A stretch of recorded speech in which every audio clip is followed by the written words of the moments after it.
Assalamu alaikum, dear students and my dear viewers. Today's my lecture name is voice change. আজকে যে টপিক্সটা আজকে voice change নিয়ে কথা হবে সেটা হলো ডাবল অবজেক্ট। ডাবল অবজেক্ট থাকলে আমরা কিভাবে একটা অ্যাক্টিভ থেকে প্যাসিভ ভয়েস চেঞ্জ করি সেটা একটু দেখব। যে এখানে কি আছে, ডাবল অবজেক্ট থাকলে কিভাবে আমরা ভয়েস চেঞ্জ করব। একটা সেন্টেন্সের মধ্যে যদি দুইটা অবজেক্ট থাকে তাহলে আমরা কি বলি, ডাবল বলি, তাই না? একের ডাবল কিন্তু দুই, তাহলে কি হবে, এখানে এখানে কি আছে, হি গেভ, হিটা হলো সাবজেক্ট, গেভটা হলো ভার্ব। এখন মি এবং এ বুক আছে, তাহলে মি একটা অবজেক্ট, এ বুক একটা অবজেক্ট, এই দুইটা মিলে হয়ে গেল ডাবল অবজেক্ট। তো ডাবল অবজেক্ট একসাথে নিয়ে কিন্তু আমরা প্যাসিভ করতে পারবো না। তো আমাদের প্যাসিভ করতে হলে আমাকে কি করতে হবে, একটা অবজেক্ট নিতে হবে। যে একটা অবজেক্ট নিয়ে আমাকে প্যাসিভ করতে হবে, আর একটা অবজেক্ট রেখে দিতে হবে, সেটাকে আমরা রিটেন অবজেক্ট বলবো। তো এই বস্তুবাচক অবজেক্টটাকে আমরা কি বলবো, ডাইরেক্ট অবজেক্ট। বস্তুবাচকটাকে আমরা ডাইরেক্ট অবজেক্ট বলবো, এটাকে আমরা সেকেন্ড অবজেক্ট বলছি। আর যেটা প্রাণীবাচক মি, এই মিটা আছে এখানে, মিটা এটা হলো কি ইনডাইরেক্ট অবজেক্ট। আচ্ছা, তাহলে বস্তুবাচক যেটা আছে এ বুক, আমি দুইবার লিখলাম, এইটা হলো কি ডাইরেক্ট অবজেক্ট। তো এইটা হলো ইনডাইরেক্ট অবজেক্ট, এইটা হলো কি ডাইরেক্ট অবজেক্ট। দেখেন এইটা হলো প্রাণীবাচক, এইটা হলো বস্তুবাচক। আচ্ছা, তাহলে আমরা দুইটার মধ্যে একটু কম্পেয়ার করব যে প্রাণীর দাম বেশি না বস্তুর দাম বেশি। অবভিয়াসলি প্রাণীর দাম বেশি। তো যেটার দাম বেশি, দাম কি বেশি, যেটি দাম বেশি সেটি নিয়েই আমরা কি করব, ভয়েস চেঞ্জ করব। মানে শর্টকাট বোঝানোর জন্য আমরা কি করব, যেটার দাম বেশি সেটা নিয়ে আমরা কি করব, প্যাসিভ ভয়েস করব। অনেক সময় আমরা এই ডাইরেক্ট ইনডাইরেক্ট নিয়ে কনফিউজড হয়ে যাই, হ্যাঁ, ডিসঅর্ডার হয়ে যায়। সুতরাং আমরা এইভাবে মনে রাখবো, বাংলায় যেটা দাম বেশি সেটা নিয়ে আমরা কি করব, প্যাসিভ ভয়েস করব। তাহলে আর কোনো ভুল হবে না, কনফিউজড হব না। তো এখানে মি, এটা হলো ইনডাইরেক্ট অবজেক্ট, এ বুক হলো ডাইরেক্ট অবজেক্ট। ডাইরেক্ট অবজেক্ট হলো কি, ডাইরেক্ট অবজেক্ট হলো বস্তুবাচক। এই বস্তুবাচক এই ডাইরেক্ট অবজেক্টটাকে আমরা কি করব, আবার রিটেইন অবজেক্ট বলতে পারি। রিটেইন অবজেক্ট বলতে পারি। কি বলতে পারি, এটাকে আমরা কি বললাম, এই ডাইরেক্ট অবজেক্টটাকে আমরা রিটেইন অবজেক্ট বললাম। তো হ্যাঁ, বলতে একটা উদাহরণ করা যাক, তাহলে আমরা বুঝতে পারবো যে এইটাকে এখানে কিন্তু বলছি যেটার দাম বেশি সেটা নিয়ে আমরা কি করব, প্যাসিভ করব। তাহলে এইটার দাম বেশি, এটা ইনডাইরেক্ট অবজেক্ট। তো ইনডাইরেক্ট অবজেক্টটাকে আমরা অবজেক্টিভ ফর্মকে সাবজেক্টিভ ফর্মে লিখলাম আই, তারপরে এখানে ভি2 দেওয়া আছে, টেন্স অনুযায়ী ওয়াজ হয়ে গেছে, পার্সন নাম্বার অনুযায়ী ওয়াজ হয়ে গেল। তো তারপরে আমরা কি করব, ভার্বের পাস্ট পার্টিসিপল আমরা বসাইলাম। যেহেতু যে কোনো ভয়েস চেঞ্জই এটা সবসময় ঠিক থাকবে, এটা কনস্ট্যান্ট, যে ভার্বের পাস্ট পার্টিসিপল সবসময় থাকবে। অন্য কিছু পরিবর্তন হতে পারে, কিন্তু ভার্বের পাস্ট পার্টিসিপলের কোনো পরিবর্তন নাই, এটাই হবে। তারপরে আমরা কি করলাম, এই যে রিটেন অবজেক্ট, এইটাকে আমরা বাই প্রিপজিশনের আগে যেটা থাকে সেটাকে আমরা রিটেন অবজেক্ট বলি। এই যে এ বুকটাকে ডাইরেক্ট অবজেক্ট, এই ডাইরেক্ট অবজেক্টটাকে আমরা রিটেন অবজেক্ট বলি। আর এইটা আপাতত আমরা এরকম লিখলাম by written object plus by. তো এই যে বাই, তার পূর্বে আমরা রিটেন অবজেক্টটা লিখলাম। এখন এই যে এইটা হলো কি, সাবজেক্টটাকে আমরা অবজেক্ট বানিয়ে দিলাম।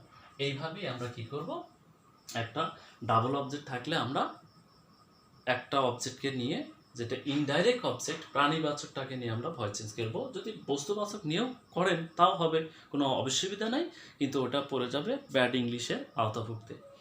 এখন আমরা যেটা করব, উই মেড হিম ক্যাপ্টেন। দেখেন, উই মেক হিম ক্যাপ্টেন, এইটাকে আমরা ফ্যাক্টিভ অবজেক্টও বলে থাকি, বা এটাকে আমরা কমপ্লিমেন্টও বলে থাকি। তো আমরা যেহেতু আজকের ক্লাসটার নাম দিয়েছি, আজকের টপিক্সটার নাম দিয়েছি ডাবল অবজেক্ট থাকলে কিভাবে প্যাসিভ ভয়েস করতে হয়, তো সেই জন্য আমরা ডাবল অবজেক্টই বলবো, আমরা ফ্যাক্টিভ অবজেক্ট বা কমপ্লিমেন্ট আজকে বলছি না। যে কমপ্লিমেন্ট কিভাবে বলে, যে দেখেন এই ক্যাপ্টেন যদি না থাকে তাহলে বাক্যটা কি হবে ইনফিনিটিভ থেকে যাবে, যে উই মেড হিম, আমরা তাকে বানাইলাম। কি বানাইলাম? ক্যাপ্টেন, চেয়ারম্যান, মেম্বার, লিডার, কি প্রাইম মিনিস্টার, তাই না? এগুলো তো এখানে যখনই আমরা এই ক্যাপ্টেনটা দিয়ে দিলাম তখনই কি দিলাম, উই মেড হিম ক্যাপ্টেন, আমরা তাকে ক্যাপ্টেন বানাচ্ছি, অধিনায়ক বানাচ্ছি, তখন সেন্টেন্সটা পরিপূর্ণতা লাভ করলো। তাই এটাকে আমরা কমপ্লিমেন্টও বলতে পারি। এটাকে আমরা কি বলতে পারি? কমপ্লিমেন্ট বলতে পারি। হ্যাঁ, তাহলে এটা কিন্তু কমপ্লিমেন্টের অবজেক্ট, মানে হিম এর কমপ্লিমেন্ট। তাহলে হিম এর কমপ্লিমেন্ট হলো ক্যাপ্টেন, সেই জন্য এটাকে কমপ্লিমেন্ট আমরা বলতে পারি, কমপ্লিমেন্টারি অবজেক্টও বলতে পারি। হ্যাঁ, কমপ্লিমেন্টারি অবজেক্টও বলতে পারি বা ফ্যাক্টিভ অবজেক্টও বলতে পারি, কোনো অসুবিধা নেই। আপনারা যদি বলেন এটাকে আমরা ফ্যাক্টিভ অবজেক্ট বলবো, ফ্যাক্টিভ অবজেক্ট বলবো, কোনো অসুবিধা নেই। ফ্যাক্টিভ অবজেক্টও বলা যাবে এবং কমপ্লিমেন্টারি অবজেক্টও বলা যাবে, কোনো অসুবিধা নেই। তো কমপ্লিমেন্টারি অবজেক্টটা বললে বেশি ভালো বোঝা যায়, এটা বুঝতেও সহজ হয়, যে ওইটা দিলেই কমপ্লিট হয়ে যায়, তাই কমপ্লিমেন্টারি অবজেক্ট বলতে পারি। আর যখন আমরা ফ্যাক্টিভ হবে তখন একটু চেঞ্জ হবে, যে এটা হির, মানে হিরই একটা রূপ, সেই জন্য এটাকে ফ্যাক্টিভ অবজেক্ট বলছে, এটার থেকে এটা তৈরি হয়েছে, এটা ছাড়া এটা অসম্পূর্ণ, বা এটা ছাড়া কি, এই ক্যাপ্টেন ছাড়া এ অসম্পূর্ণ, তাই এটাকে ফ্যাক্টিভ অবজেক্ট বলা হয়েছে। ওকে, তাহলে এখানে আবার কি, যে আমরা এই যে কি, এই যে মানে এটাই কমপ্লিমেন্ট, মানে ক্যাপ্টেনের কমপ্লিমেন্ট কে নিয়ে আমরা কি করব, এটা নিয়ে আমরা ভয়েস চেঞ্জ করব, যে কমপ্লিমেন্টের আগে যেটা থাকে সেটা নিয়ে আমরা ভয়েস চেঞ্জ করবো। তাহলে কি, হি হয়ে গেল, এটা কি হি, তারপরে ওয়াজ ভার্বের পাস্ট পার্টিসিপল, তারপরে রিটেন অবজেক্ট, তারপরে বাইস, তারপরে উই থেকে আজ হয়ে গেল। এখানে উই কল্ড হিম আ ফুল, দেখেন এইটাকেও কিন্তু আমরা কমপ্লিমেন্টারি অবজেক্ট বলতে পারি, ফ্যাক্টিভ অবজেক্ট বলতে পারি, কোনো অসুবিধা নাই। এটা যদি না দেন তাহলে কিন্তু হচ্ছে না। উই কল্ড হিম, আমরা তাকে ডাকি, আমরা তাকে ডাকি, অসম্পূর্ণ থেকে গেল, তাই এটা দিয়ে আমরা এটাকে বলছি কমপ্লিমেন্টারি অবজেক্ট বলতে পারি, ফ্যাক্টিভ অবজেক্ট বলতে পারি, নো টেনশন, রূপর্তি। তো আমরা করব এইটাকে নিয়ে, যে কমপ্লিট করেছে তাকে বাদ দিয়ে, তার আগেরটা দিয়ে।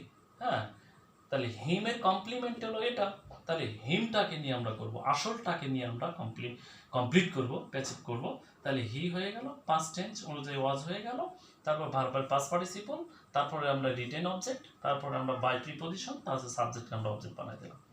এখন দেখুন, মিস্টার রানার টিচেস আস ইংলিশ, এখানে এইটা একটা অবজেক্ট, এটা একটা অবজেক্ট, এইটা হলো বস্তুবাচক অবজেক্ট, এটা হলো ব্যক্তিবাচক object, indirect object, direct object. এটাকে আমরা কি করতে পারি, ইনডাইরেক্ট, আর এটাকে আমরা কি করতে পারি, এই যে ডাইরেক্ট অবজেক্ট। এটাকে আমরা আবার কি বলতেছি, রিটেন অবজেক্ট ব্যবহার বলতে পারি, এটা কিন্তু বাই প্রিপজিশনের আগে বসবে। ওকে, তাহলে আমরা করলাম যে এটা হলো সাবজেক্টিভ ফর্ম হলো উই, তারপরে টেন্স অনুযায়ী, পার্সন অনুযায়ী ভার্ব, অক্সিলারি ভার্ব, ভার্বের পাস্ট পার্টিসিপল, তারপরে রিটেন অবজেক্ট ইংলিশ। এখন বাদ থাকলো কি প্রিপজিশন, তারপরে মিস্টার রানা, সাবজেক্টকে আমরা অবজেক্ট বানাই দিলাম। এখন দেখব আই কল হিম আ ফুল, কি বলেছি, যে এইটার কমপ্লিমেন্ট হলো এটা, তাহলে এটাকে ফ্যাক্টিভ অবজেক্টও বলতে পারেন। আপনি যদি বলেন এটা কমপ্লিমেন্টারি অবজেক্ট, তাও হবে কমপ্লিমেন্টারি অবজেক্ট, তাও হবে। যদি বলেন ফ্যাক্টিভ অবজেক্ট, ফ্যাক্টিভ অবজেক্ট, তাও হবে, কোনো অসুবিধা নাই। তাহলে যাই হোক, আমরা কমপ্লিমেন্টারি অবজেক্টটাই ভালো বুঝবো। তাহলে এইটা, এই যে কমপ্লিমেন্ট, কার কমপ্লিমেন্ট, এই যে হির কমপ্লিমেন্ট, তাহলে আমরা হিকে নিয়ে কি করব, প্যাসিভ করব। তাহলে হিমকে হি হয়ে গেল, যেহেতু এটা কি টেন্স, প্রেজেন্ট টেন্স, তাই আমরা ইজ দিয়ে দিলাম, ভার্বের পাস্ট পার্টিসিপল, তারপরে রিটেন অবজেক্ট, তারপর আমরা কি বললাম, বাই প্রিপজিশন, তারপরে সাবজেক্টকে আমরা অবজেক্ট বানাই দিলাম। তাহলে এইটা যেটা থাকে সেটাকে আমরা কি বলি, রিটেন অবজেক্ট। এটা কিন্তু মনে রাখতে হবে, রিটেন অবজেক্টটা এখানে কোথায় বসে, বাই প্রিপজিশনের আগে, বা প্রিপজিশনের আগে, বাই প্রিপজিশন ছাড়াও অন্যান্য প্রিপজিশন সেন্টেন্সে বসে বা প্যাসিভ ভয়েসে বসে, তাতে কোনো সমস্যা নাই। আমি যে ভিডিওগুলো আপলোড করছি exceptional rules of voice change সেগুলোর মধ্যে দেওয়া আছে যে কোথায় টু বসে, কোথায় ইন বসে, কোথায় অ্যাট বসে, কোথায় ফর বসে। থ্যাংক ইউ এভরিবডি, আল্লাহ হাফেজ, বাই বাই।